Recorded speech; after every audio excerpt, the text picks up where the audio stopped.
Siapa yang tak kenal dia? Mari sini I bagi tahu.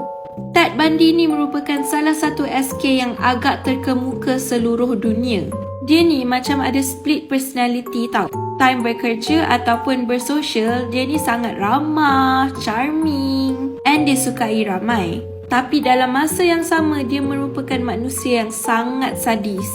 Dia ni telah menewaskan sebanyak 30 orang perempuan dalam masa lingkaran tahun 1974 ke 1978. Tapi ada report yang menunjukkan bahawa dia sekurang-kurangnya telah menewaskan 90 orang. Cara dia cari mangsa adalah dengan berpura-pura sakit dan meminta tolong untuk perempuan tu bawakan barang dia dekat dalam kereta. Lepas tu dia akan menangkap, membuat benda tak elok and tak sopan and also menghabiskan perempuan tu. Bundy dikenakan hukuman kerusi elektrik sampai ditewaskan pada tahun 1989.